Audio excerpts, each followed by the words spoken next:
சட்டப்பேரவை தேர்தல் தொடர்பாக சென்னை உள்ளிட்ட 8 மாவட்ட ஆட்சியர்கள் மற்றும் காவல்துறை உயரதிகாரிகளுக்கு பயிற்சி வழங்கப்பட உள்ளதாக தமிழக தலைமை தேர்தல் அதிகாரி ராஜேஷ் லக்கானி தெரிவித்துள்ளார்.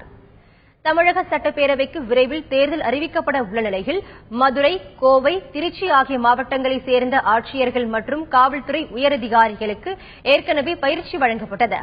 இந்த நிலையில் சென்னை, திருவள்ளூர், காஞ்சிபுரம், வேலூர், விழுப்புரம், கடலூர், திருவண்ணாமலை மற்றும் கிருஷ்ணகிரி ஆகிய 8 மாவட்டங்களைச் சேர்ந்த மாவட்ட ஆட்சியர்கள் மற்றும் காவல்துறை உயரதிகாரிகளுக்கு சென்னையில் இன்று பயிற்சி வழங்கப்பட உள்ளது.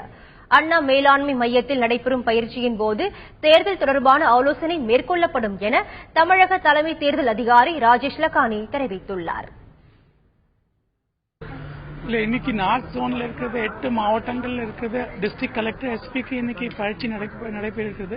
அந்த பயிற்சியில 4 முக்கிய அம்சம் ஆகும். ஃபர்ஸ்ட் புத்தாக்க பயிற்சி, ரிஃப்ரெஷ்மெண்ட் ட்ரைனிங், எலெக்ஷன் எப்படி நடத்தணும் அதை பத்தி ரிஃப்ரெஷ்மெண்ட் ட்ரைனிங்.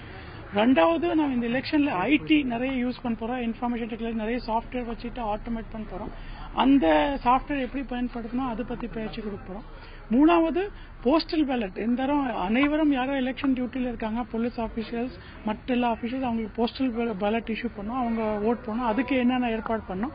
கடைசியாக மாற்றுத்திறனாளிகளுக்கு நம்ம என்னென்ன வசதி பண்ணணும் இந்த எலெக்ஷன்ல ஓட்டு போடுறதுக்கு. இந்த 4 அம்சமாக இந்த பயிற்சி இன்னைக்கு நடைபெறுகிறது.